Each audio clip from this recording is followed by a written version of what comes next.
Western media, in particular Indian media, are always saying there's something wrong in China. However, they aren't always very accurate about it. So apparently, there are millions or billions of empty homes in China today, and according to this Indian TV outlet, this is a problem. Wherever you are, welcome to another of my takes on China.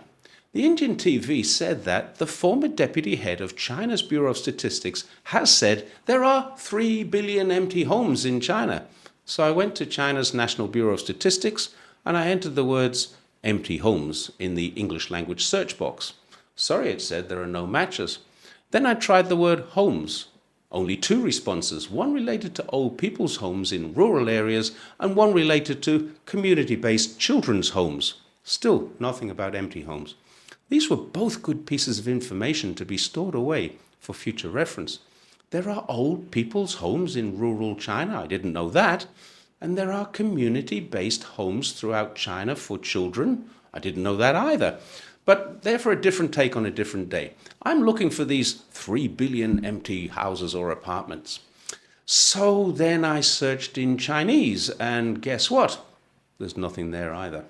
So I went back to the original story to look for the source. Now we've got it. The source was Business Insider magazine, and the true story was that there are enough homes for 3 billion people. So now that's a more realistic number, but it's still a lot. Might be a problem because there are only 1.4 billion people in China. So I thought I need to read a bit further, since I know there are a lot of empty homes in China, but I'm not aware of a particular problem related to it, except by reading Western media. Let's take a look a little closer.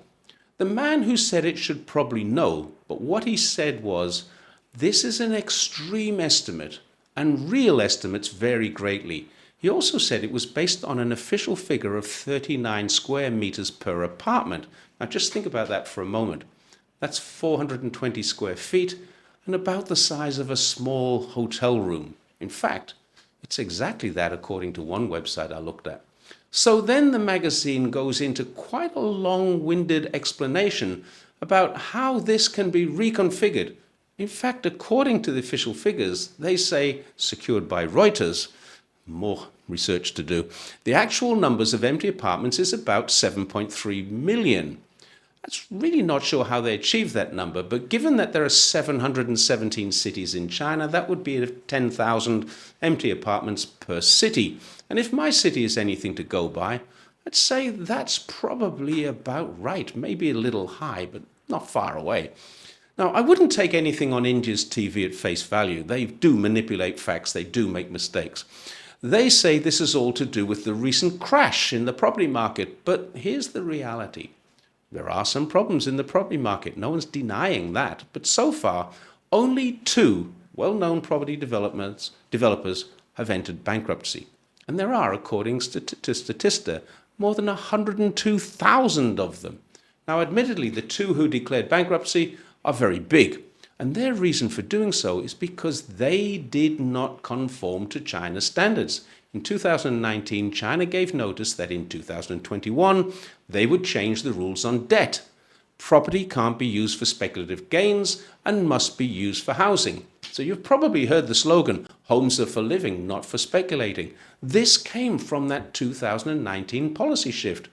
The 2 companies decided they would be too big to fail, and they went overseas, looking for more borrowing. And both have been told they can't borrow in China to service a debt they've incurred overseas.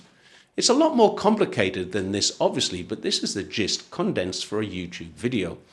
There was a property market crash. If there was a property market crash, 1.3 billion people were unaffected by it. A few 100,000 speculators who were heavily impacted, and they're already either very rich people or highly indebted people who have incurred debts to invest in a crashing or changing market. On a side note, there are a lot of people crossing the southern border into the USA, and a tiny proportion of them, about 25,000 last year, were Chinese. I'm willing to bet that many of these were speculators in the property market, and they've now run away from their obligations. Personally, I've bought a new apartment. I'm in it now.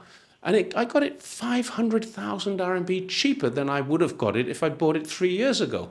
I already own another one, and because there are no property taxes, it's sitting empty right now, with a view to selling when either the market improves or someone makes me a decent offer.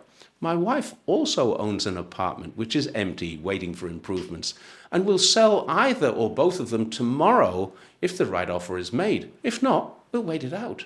Many people are doing the same as us, so yes, there are some empty properties. I own two of them, or wife and I do. But here's the great thing that China has just done. It's just released a package for how it's going to deal with this. There are several measures, and you can read them all in the Global Times in full, which I've linked, but some highlights for you. First, homeowners need a smaller deposit, just 15%. Second, homes need a 25%. But in order to inject cash into the industry, China has set aside 42 billion US dollars. Where a developer went broke or is struggling to make payments to finish a project, the local government can borrow from this fund to either bail out the developer and obviously take a share in the profits, or buy the development and finish the projects. What they will then do with them is up to them. They can offer them as low-cost rental housing or redevelop them into luxury homes. They could even rezone them into other uses, but a certain percentage of it must be used for low-cost housing. So ultimately, while the industry is going through a change, it most certainly is not a crisis. And here's a really important thing to remember. China knew this was coming. They made the arrangements to actually make it happen. This wasn't a crash. This was a controlled demolition of an industry that was in danger of creating a crash.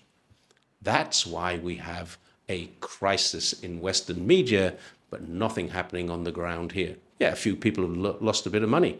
They're rich enough, they can afford it.